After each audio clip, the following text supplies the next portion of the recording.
Welcome back everyone to the third Xenoscape devlog. 7 months ago we left off at the conversion of the world from a 2.5D to a 3D world. I've been working every day to improve and mold the game into my vision of what Xenoscape Online will be. This video will cover all of the updates since the last devlog. These updates include updates to characters and abilities, graphical improvements, new dungeons and overworlds, enemy AI updates, UI updates, and then also a look into the future of the new crafting system and leveling systems. This game is also on Steam now, available for wishlist, and I will put the link to that in the description. The first thing we will cover is the characters and abilities that have been added into Xenoscape. If you've watched some of the devlogs before, you might already know this, but all of the characters in Xenoscape are linked to one particular element. There's 9 elements in Xenoscape. These are fire, water, earth, grass, metal, gas, life, robot, and magic. Each of these elements can be combined through fusion to create new characters, and most characters in Xenoscape also have an evolution. The first element that I will be going over is fire. Pharos is the first fire character you will encounter. Pharos is a fire hamster cat thing from the plane of fire. They can use elemental fire swords to fire a shotgun of bullets towards their enemies. Fire weapons have a short range, and it's important to get close to enemies when shooting to ensure that all bullets are able to connect. Fire characters can also use fire sigils, which are magically linked to the dimension of flames. A small portal is temporarily opened to let out a torrent of fire upon enemies. When enemies are hit by this, it applies a burned effect, which does damage over time based on magic damage. When enemies are killed while on fire, they explode, igniting enemies around them, applying the burned effect to them. Fire characters' main focus is dealing magic damage. Small fires can catch on, igniting a large range of enemies. They're not the most durable, so it's best to deal damage and get out of range while the damage over time effects tick. Once Pharos reaches a certain level, it evolves into Pharaoh, a cat thing.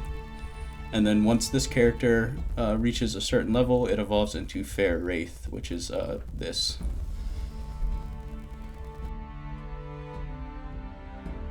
Fire characters are very versatile and can have access to a few different types of swords and sigils.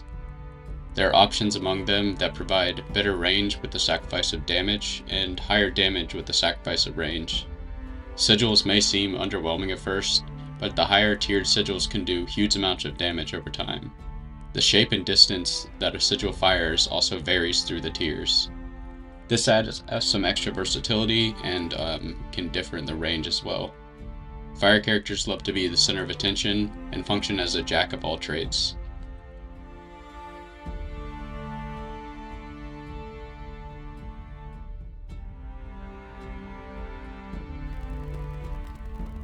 The first water character you will encounter is Nest Ice. Nest Ice is an icy penguin chick from the polar plains. Nest Ice specializes in speed and mobility. Nest Ice thinks that tanking is dumb if you can just dodge, and he uses a mid-range elemental water sword. Water swords are mid-ranged and also mid-damage. Water characters can also use magic skates to perform short dashes. While dashing, all damage taken comes back as healing for the character. This dash can be used to escape a tough situation, reposition to get a last hit, or eat some shots for healing. At a certain level, Nest Ice will evolve into Nest Frost.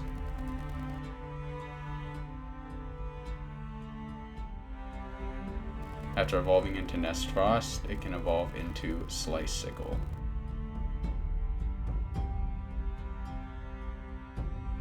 The healing time on a dash is tightly synced and ends immediately after the dash completes. This can make the dash risky to use in certain situations. A skilled player can use this to heal effectively and reposition, but miscalculating a dash can land you in a slippery situation. It may seem a bit overpowered at first, but if you're not used to it and careful in how you use it, it could get you killed. Water characters are risk takers.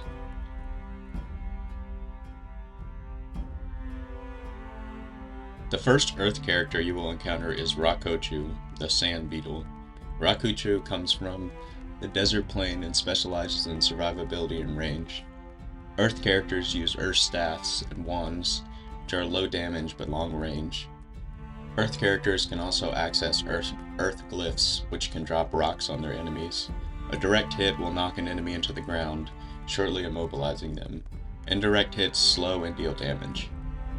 Earth characters are best at a range, using their wands and staffs to deal damage and Earth glyphs to slow and crowd control enemies.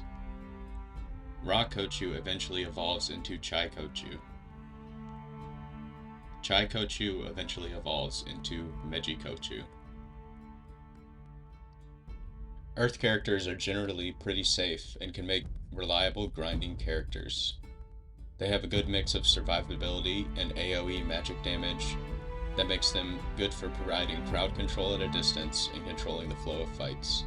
Earth characters are cautious and calculated.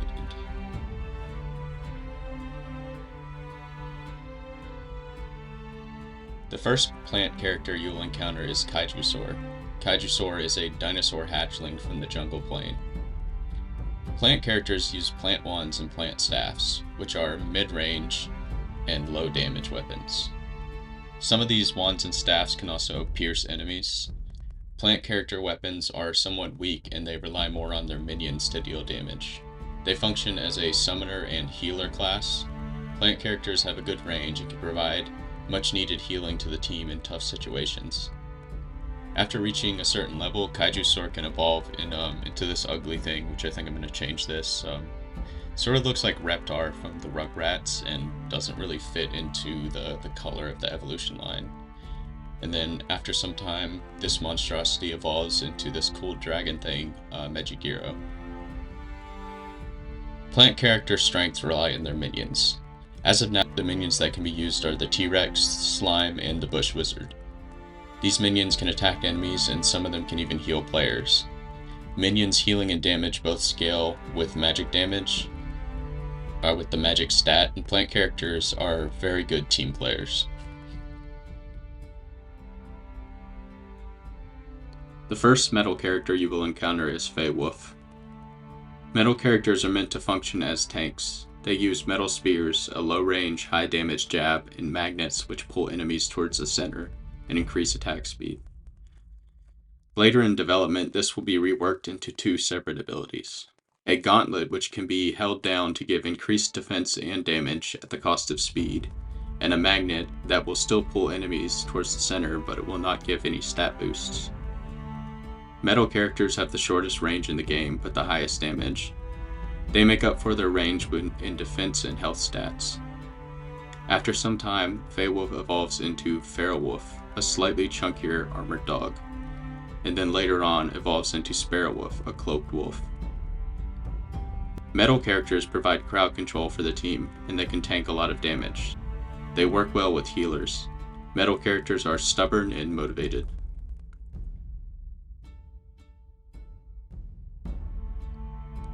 The first magic character you will encounter is Pomora. Pomora is a small magical sprite that uses magic staffs and masks to deal high damage from a range. Magic staffs and wands work different than all other weapons in the game. After they are fired, they stick for a few seconds, and magic abilities can be used to recast them. If they're used correctly, a bullet can apply damage to an enemy multiple times. Magic abilities are split into two different types of masks. The tier 1 and 3 masks can change the direction of bullets after fired, allowing you to refire in a new direction. This can be used to extend range or have a burst of bullets fly at your targets. The tier 2 and tier 4 masks can be used to phase enemy bullets out of existence. After some time, Pomora evolves into Pomor Wraith. This is a floating mask guy. And then after some time, Pomor Wraith evolves into Pomo Reaper. Magic characters are the master of bullets, and they control fights by removing enemy bullets strategically and dealing large bursts of damage by refiring projectiles. Magic characters are clever and opportunistic.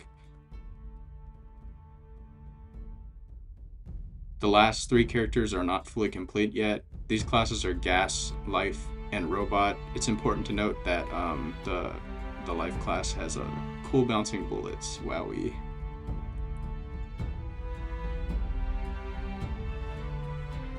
The first gas character you will encounter is Casprite, a small wisp. Casprite eventually evolves into Cassilith, a larger wisp, and after some time, this evolves into Caspite, a dark cloud sprite. Gas characters are sneaky and tricksters.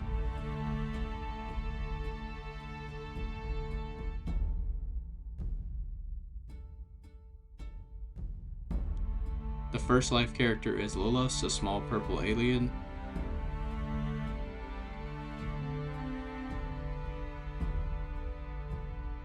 Lilith evolves into Yinklo, a larger purple alien. And after some time, Yinklo evolves into Brainier, the Brain Smasher. Life characters are supporting and caring.